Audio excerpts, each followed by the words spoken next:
she had not seen in a while. She missed her smile.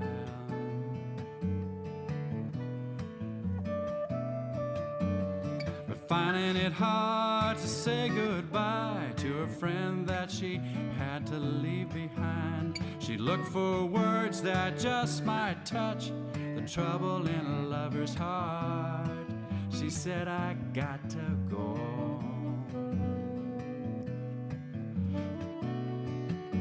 Though I love you so,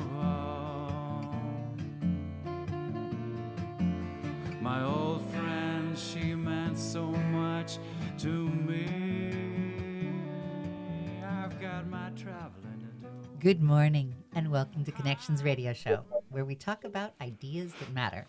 And I'm glad you've made the connection and are with us today. I'm Lori Fitz, your host, and the goal of our show is to explore a wide range of topics that challenge us to see ourselves, our community, and the world around us that gets us thinking, gets us talking, gets us exploring, gets us connected, and perhaps inspired or challenged to do just a bit more because we made the connection.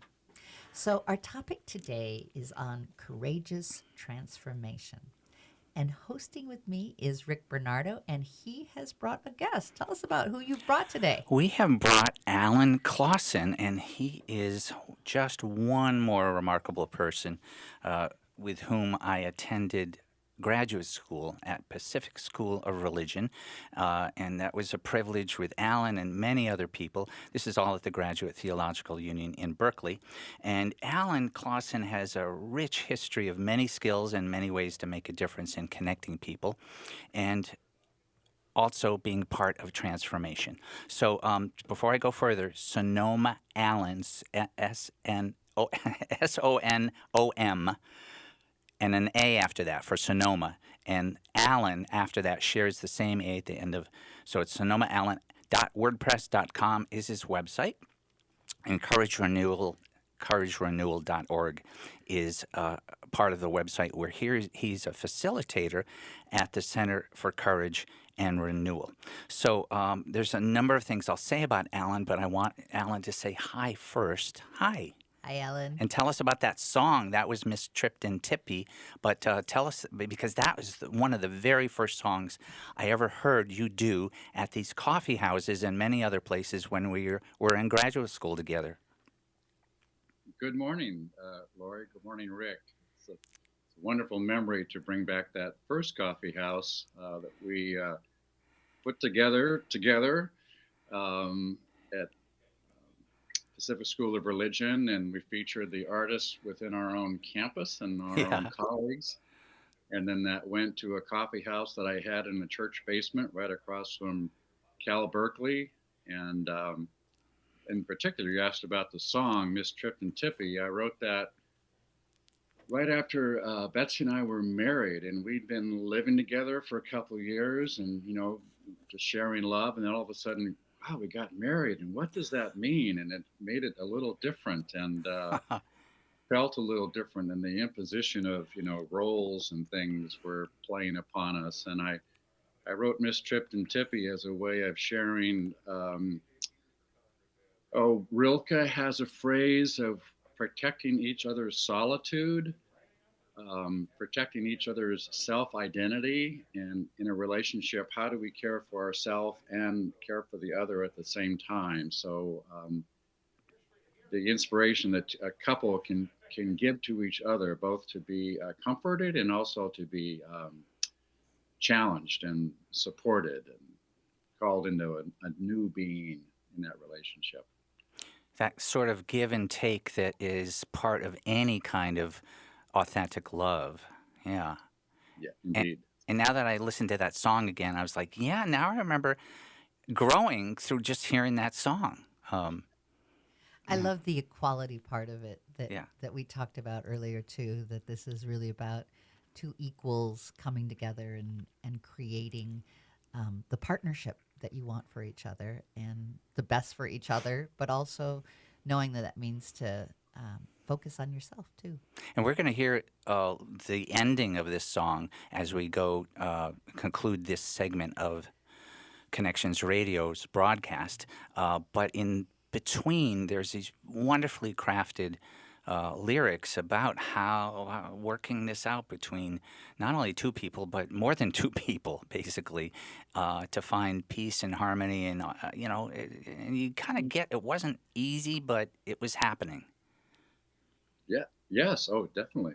Yeah. Well, and part of this, the way the song goes is that acknowledging that the scenario of the story was that my partner, Betsy, wanted to go see somebody else, another person that she loved, a longtime woman friendship. And so she was breaking free, and the realization that in her breaking free allowed me to break free. And so we're maintaining that freedom within our commitment to one another. And there's times for being alone, there's times for being together. And I wish I could say the actual number now of years that we've been together, but it's more than 40. It's more than 40. More than 40. In my case, I'm dating myself too, but somebody has to, right? Well, it's just wonderful to hear that again. And there's who's on the is it saxophone on that? Oh, thank you for saying that. Noah Peterson in Austin, Texas. Noah Peterson. We got to share some time together. He's a great saxophone player for all kinds of music, including accompanying folk music. Well, Rick's told me about a lot of the amazing musicians that you had in that Cal Berkeley basement church. Some pretty incredible folks. Yeah, and I'm gonna name drop some of them, Alan, and you can add or if I'm lying, remove any of these people from this list. But what I'm gonna read is a string of performance artists and just all around cool people that Alan worked with through either Sounds Amusing Coffee House that he started. Then I think that it evolves into the Living Room, which is another coffee house, is an intimate performance space, or working with Bread and Roses, which is a nonprofit organization in the San Francisco Bay Area that takes live performances into institutions that can't get out. Hello. Also, San Francisco's silly, yeah, that was just me. City Celebration he worked with, and just some of the people involved in all of this. Joan Baez, Mimi Baez Farina, Joan Baez's sister, Joni Mitchell, Robin Williams, Howard Hesseman, Peter, Paul and Mary, Boz Scaggs, Crosby and Nash, Jackson Browne, Ricky Lee Jones, Etta James, Maya Angelou, she held my hand for a little while, Paul Winter Consort, George Winston, Will Ackerman, and other Windham Hill Records musicians, Joyce Cooling, it goes on. And I gotta say, this is so life-giving to even be exposed at a distance or close up to any of these people through Alan is so formative to me and many, many others. It'll be life-giving to me, I swear, even after I die. I wish we could replicate that. So I'm going to go for it. So you all had quite the time in producing these amazing shows. These were non-profit. This was a fundraiser, would you say, or tell me more about it? You go ahead, Alan. Distinguish.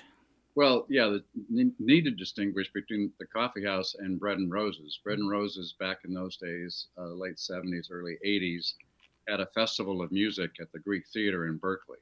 So those names like Jackson Browne and Etta James and Robin Williams, those are Bread and Roses people. And that was a wonderful time for me. I got to meet some of my own heroes working for Bread and Roses, including Mimi herself. In the coffee house that I had, I was really just winging it, moving from what we did at the seminary, PSR, Pacific School of Religion, and then all of a sudden here I am booking musicians, local musicians in Berkeley, which included bands like Golden Bough, which were just a local Celtic band, and they were wonderful to play with. And at that time, the Windham Hill guitar players, some people may remember, Will Ackerman, Alex DeGrassi, were just getting started.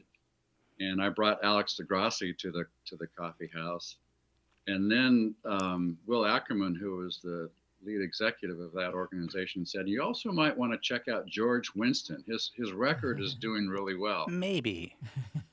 So we had George Winston in our little 100-seat basement coffee house where we had to bring a piano down from the second floor of the church. It's in For the basement. George. It's down the basement. That's all. Get it tuned, and then I think it was a year later he was playing at Davies Symphony Hall in San Francisco. So that was the heady atmosphere that could be happening when you're just getting started in such a place as Berkeley. And I remember sitting at that piano, opening for one of those. Maybe it was Will Ackerman. I don't know. When I say opening, just sort of introducing, warming up the room, and I didn't know what I was. This was the very beginning of me doing any performance work, and I would sit at the piano, and I didn't want to play too much, but I'd tell a story because I was high school teaching, which was almost killing me at that point, and it was such a relief. I was just goofy, which is just being me, and people after that would say, "Where else are you doing your comedy?" And I was like, "Uh-oh. I should try that," like on purpose, Right. But that talk about formative. That was the beginning of so much more, just for me, even in that setting. Well, I know that you have set up the outro for our Miss Tripton Tippy, and we're going to go into that in just a moment. But I'd love to have, if there's some other comments that you want to make on that song, either you or Rick, as we're moving into the outro. I can say this is just going to be the ending of the song after, and Alan already talked about the transformational work of keeping everybody's identity safe and inside of love. But go ahead, Alan. We've just got about a minute of that to go here. Yeah, well, that's beautiful what you just said, and I think that was one of my joys as a musician myself, but also creating a stage for other musicians. So there's a backstage part of me that loves putting people out and connected. You know, as your theme for your show is connecting with audiences, and who gets to be in that place of getting to share their music. Well, we're going to go to that song soon, but go ahead. I just wanted to give a little brief intro for the next segment. You'll be hearing "Let Yourself Be Carried" when you come into our show in the next segment. And we'll be hearing more about some other work that our friend Alan is doing with Transformation. I'm going to show a picture of Alan and I as we go and we start that song. All right. For me, we'll hold Miss Tripton Tippy. She went down that Mississippi, and she got to see her old friend that she had not seen for a while, and she made her smile.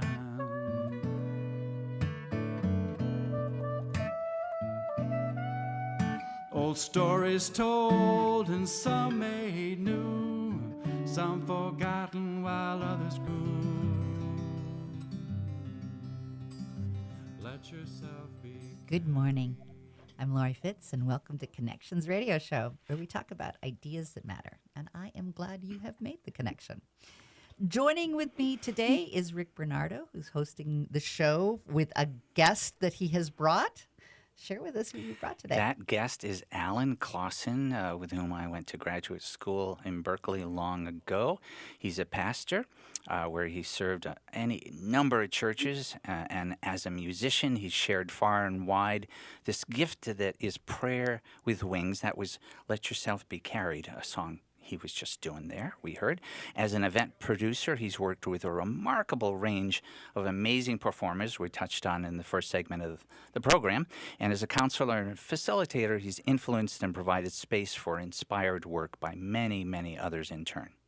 Alan, good morning. Good morning. Alan, I went to your website, and I loved your opening on your website. On February 10th, 2022, I celebrated my 70th birthday, or as two friends would say, I reached level 7. Something about 70 rings in a little differently than earlier decades. With that reverberation, moved you to gather songs and sermons that you've written over the years. Tell me about that process. It was just actually, I got to work with my son, who's working on being a media person, and just selected songs that I've recorded over the years, and then sermons that I've written, and it was just a sampling, a way to share, the variety of my work, that's just happened to that just happened along the way. And you're also active with the Center for Courage and Renewal. And what I have in here, when I looked up that website, it exists to nurture deep integrity and relational trust, building the foundation for a more loving, equitable, and healthy world. That's exciting. Tell me about that.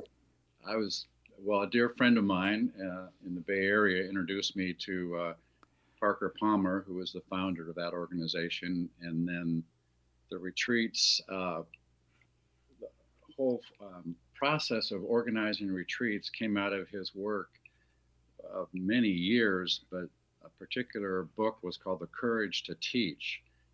And what it identified was that many people come into the education profession with big hearts, and then the institution of the education can squelch, can minimize, can exhaust the souls of teachers. And so they need to be renewed, and they need to reconnect with their authentic self in order to be what they're called to be as educators on all levels, from elementary to graduate school. And there's a part of that work that Parker Palmer is a Quaker, and he's also a poet and a lover of poetry. And so what he did was he took some Quaker principles, one of which is called a clearness committee, where a person has a group of people sit with them, and a person shares a struggle they're going through, and without giving any advice, the people are there as listeners, and they give silence to the person, and they also give open, honest questions, which help that person in the process we call accessing our inner teacher. And our inner teacher is the one who has some advice for us when we open ourselves to it, which helps us connect with ourself. And then that helps us connect with others in our professions, in any aspect of our life that we're entering into. Wow. And the website for the Center for Courage and Renewal is couragerenewal.org. If people want to go there, there's a lot of resources, and a wonderful little picture of Alan there. And Alan, Parker Palmer, I taught at St. Mary's University for many years, and we used a lot of his works and a couple of his books in organizational leadership courses, graduate courses. Yes, and one of the things that's brilliant about Parker's work, and it comes out of his own history when he was in Berkeley at the time, late 70s, early 70s, the Encounter movement was strong, and the Encounter movement was a place where you were meant to bare your souls. It was like you painfully so. You have to break down in front of other people, And he said, "Well, this is insane." Yes. But what he did was he brought this Quaker practice, which relies heavily on silence, but he charged it. He charged that silence with poetry and art and music and dance and photography. So we reflect upon that art form, whatever it is, that poetry, as a way of creating a safe angle for us to talk about ourselves by talking about the art object in the center of the circle. So it's a wonderful, very brilliant connection that Parker made between silence and what can come out of silence, which is the creative voice speaking a deeper truth to us, which often even surprised the artist who was responsible for that artwork. Wow. Well, I love that you're working, as you said, with educators and medical people and in the medical profession, and then nonprofits. I mean, I know I most of my life has been dedicated to working in nonprofits, and you do get depleted. Yep. And you give so much, and then you give more because you believe in it so much that you can lose your North Star. You can lose your navigation tool, and you need a time to renew. You need a time to reconnect. You need a time to remember who you are and why you're doing what you're doing. Well said. Yeah, and if people want to check it out further on the webpage, there's lots of online retreats now, but Courage and Renewal is now global, so you can look around the United States, Canada, Wow. Great Britain, Australia, South Korea, everywhere, and I encourage people to check that out. As I was looking at it, I found some just amazing classes. I love that you're doing a lot of good BIPOC classes, and you're as you said all over the world. There's one retreat. I want to make sure I say that right. Got a retreat coming up in July that's right here in Wisconsin. That looks amazing as well. The one that's in Wisconsin, and I'm sure right now it's filled up, but it's Courage and Renewal Practicum. And it's an on-site that brings people together to look at transformation, not only of yourself, but communities and institutions. Got Cultivating Clarity, looking at courage, changeability in the midst of, challenging times, and that's dedicated to the BIPOC communities. Finding courage in the company that we keep. Practicing courage in a time of polarization. Can you just have that streamed into everybody's home? Yeah. Could you do that? Yeah. Well, I just want to go back actually to the first segment of our program. That for me, in my own life story, Joan Baez was really influential in my life. When I was in high school, I was in a bookstore and I pulled down a Joan Baez book. I thought it was going to be about music, and it was called Daybreak, and it was actually about her life, and where I was first introduced in writing to Mimi Farina, but I was also introduced to nonviolence, and that's so important to Parker Palmer and his life. And so this whole stream of Courage and Renewal is about social activism at its root, and how can we once again connect with our most authentic self, which helps us bring peace into the world because we have some sense of peace and identity within ourselves that, once again, like I said in the first segment, embraces both the dark and the light, the paradoxes of our life, and we embrace them without anxiety and without tension. We can actually find ways to break through into a deeper understanding of ourselves and the world that we're living in. There's a need. I love. This is funny. The Snap Construction, one of the ads we just had in the break. Yeah. The not recognized storm damage that we have around us. I thought, boy, we could use Snap Construction for a lot of things. That's a great image. But I also love how you've talked about the heart opening. Tell me about that and how we look at our heart openings to allow us to connect. Yeah, well, Parker's got a great phrase where our hearts can be broken, and in the sense of broken glass or shards of pottery all around us, or our hearts can be broken open. And in the breaking open, we come to a deeper understanding of ourselves and compassion for others. And so it's actually can be a place, especially held in community with other like-minded souls. We can find a way to get up and do what needs to be done, and let ourselves be carried. And let ourselves be carried. Yes. Tell me about that song. I love it.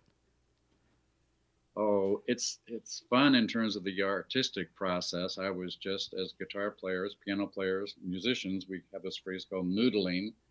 We're just, enjoying the sounds of our instrument. And I was playing these two chords back and forth, and just let yourself be carried just came to me as a phrase. And then let yourself be carried just as you have carried others too, acknowledges the times that we are strong, and then the times that we're weak, and we're both in our lifetime. And then over time, I just used the image of water in different scenarios, from the top of the mountain, down the mountain into wells, into streams, into marshlands, all these metaphors for different stages of our life, these different stages of how water travels.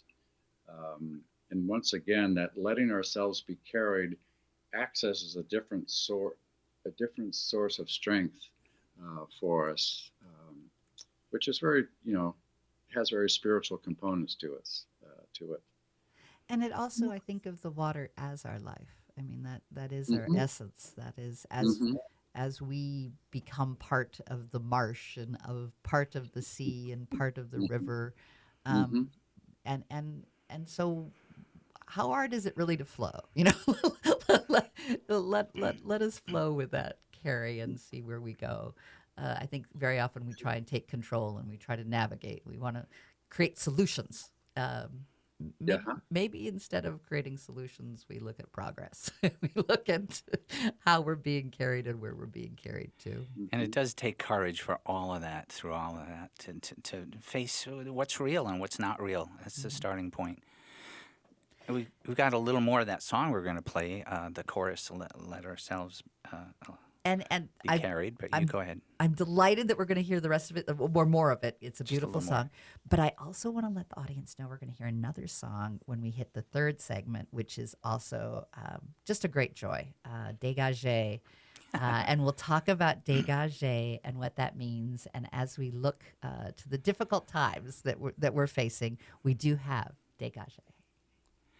And here is that song, but go to sonomeallen.wordpress.com for more about Alan. So we're going to hear just a little bit more of that, let yourself be carried, all right? Desert blooms where the water's gone. Life has a way of living on.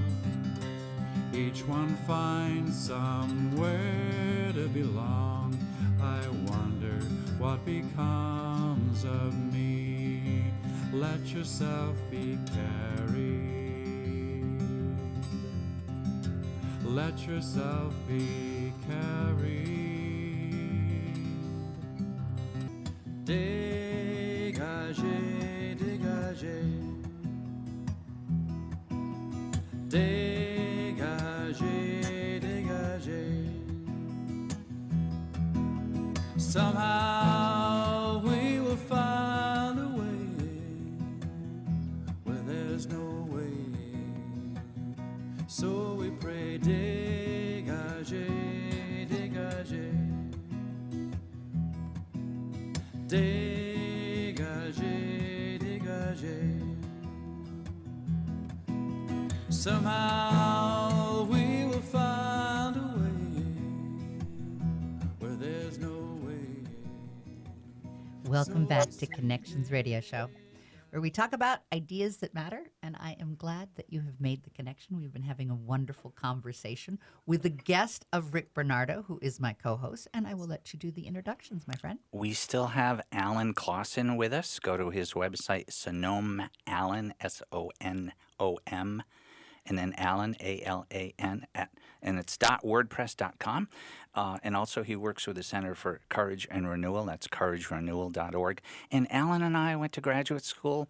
I brought with me to the studio today 2 photos. One of us, Alan and I, sitting at the grand piano at Pacific School of Religion, jamming, and the other is like about 1 million people in this photo for Bread and Roses, and formative experiences for all of us. And we're talking about what the heck has been happening for the recent 40 years or so with Alan. Good morning, Alan.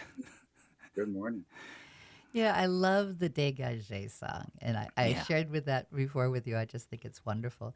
And you have put on your website, when you describe the song, it's a Haitian Creole song, which means we'll make it work, which is important as we're in very turbulent times. There are times when it just doesn't seem like there's a way to make it all work. I love having a word like dégagé to help me imagine that we can make it work. Tell me about it and why you wrote this song and what it means to you. Well, it was given to me by a colleague in Courage and Renewal, Catherine McKelvin, who currently now is the executive director for the Center for Courage and Renewal. At that time, we were both in the facilitator preparation program. And we were coming down the mountain, Rocky Mountains, from a retreat, and she was giving me a lift and to the airport, and she told me about she and her husband adopting a young boy from Haiti, and this was not too long after the earthquake. This was 12 years ago, one of the many earthquakes that hits Haiti, and she told me that word, and dégagé means several things, but one is we'll find a way where there's no way, and how the Haitian people live into that phrase is because they actually have a deep spiritual faith and trust and courage that that the Holy One is abundantly on our side. And so even though it looks like we have so little, and the Haitian people have so little, but they also have this faith, this trust that allows them to see that there's other ways to get around this particular problem. And because of that faith, they can go around normal expectations of how you would solve things. And so they found other ways. And it's so it's just inspiring. The sound of the word is wonderful. The meaning of the word is wonderful. It's just so fun to sing dégagé, and then out of this, the heartbreak of the island is real, but also the faith is also real. And even though the struggles are in Haiti are so horrifying right now, I still take the gift from that word that there still is faith there, and eventually there will be healing and wholeness in Haiti and so many other places in our world that need healing right now. As we look at our divided world, that seems not just in our states but all over, my hope is that we're going through a great healing, and that we are having things come to the surface so that we can have heart openings. What is your feeling about the divisions that are occurring that seem almost insurmountable in ways that we look at the world? And how do we keep our dégagé? How do we keep our North Star? Boy, that's a huge question. Yeah.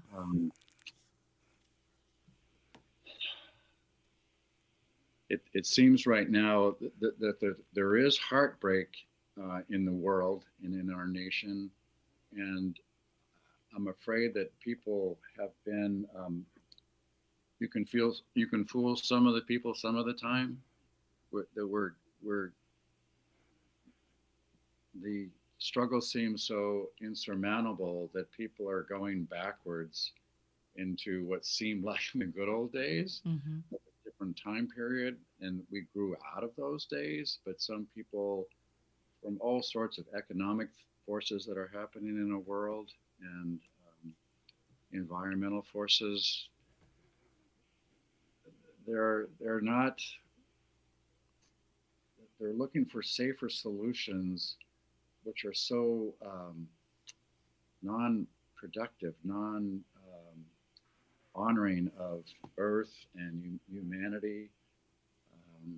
Damaging. Yes, yeah, storm damage, yeah. Once again. Yeah, more storm damage. And perhaps there's, to deal with fear, there's a sense of safety in the past. Unfortunately, I don't think it's a safety that was real, Right. or Yeah. that past was real. And Right. and if it was, it certainly wasn't safe for everybody. Right. But there is a desperateness to it in like a search for something that makes us not feel ungrounded.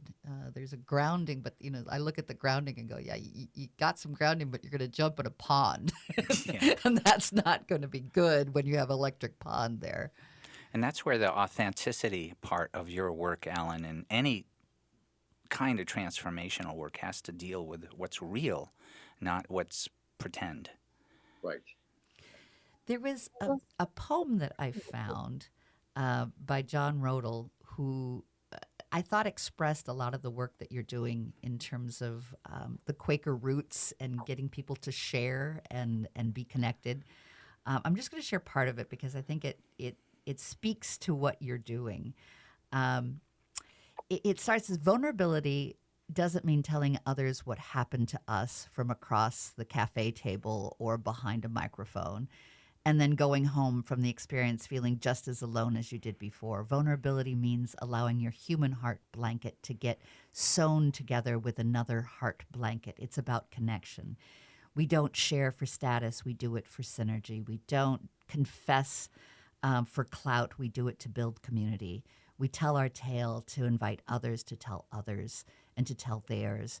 It's a sacred cycle. It's storytelling. We gather in a circle of trust and say, here is my journey. Then we listen to the other's journey that are shared. We take space. We give space. We pour, then we absorb. We speak, and then we listen. We are storytellers, and then we are witnesses. And that, to me, is so reflected the work that you do in patching together great big quilts of your patch, my patch, our story. Wow. I love that, Lori, and it reminds me of a quote from the poet and essayist and novelist Wendell Berry.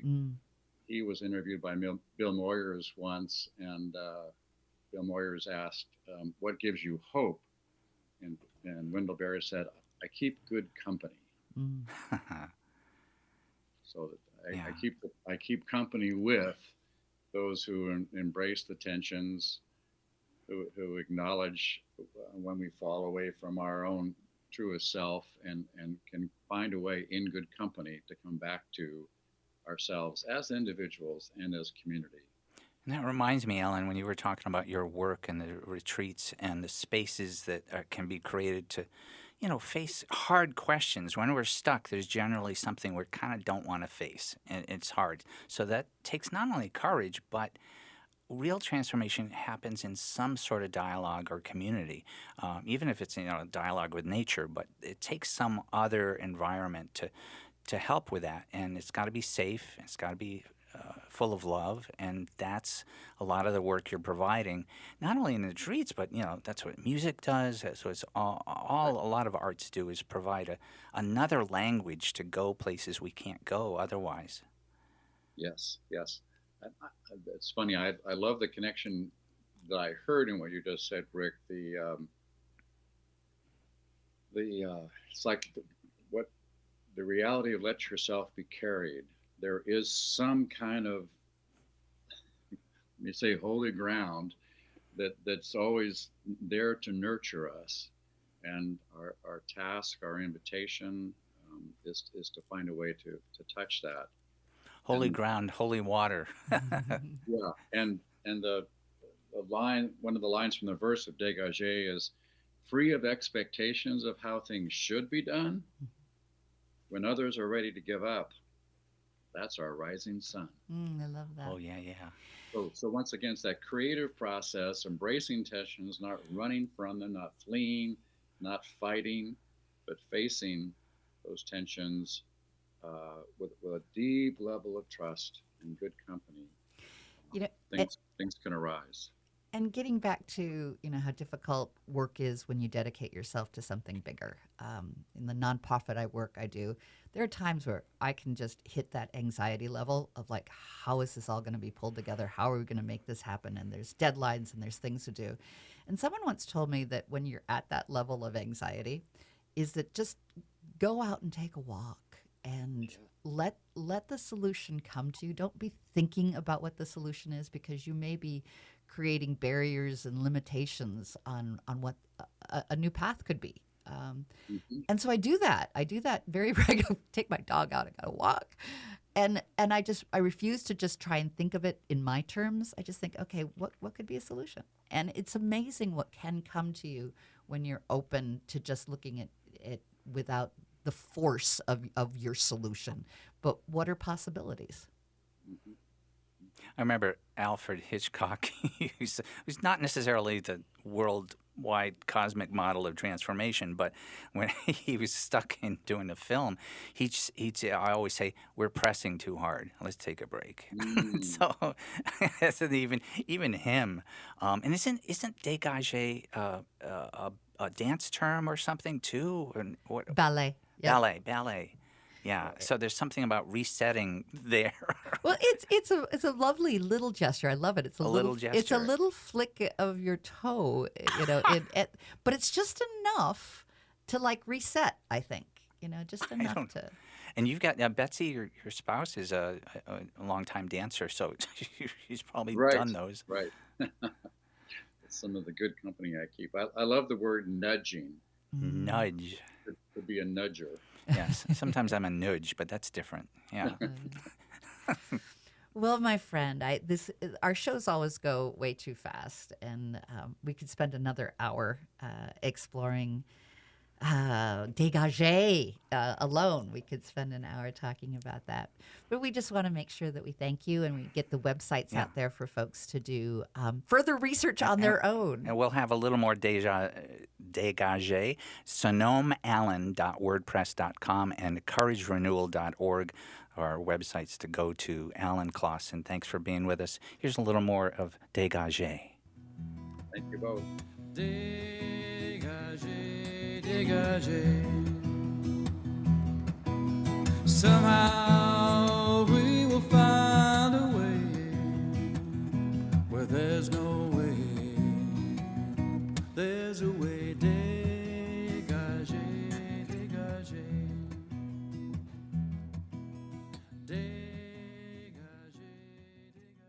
This is Robert Pilot of Native Roots Radio.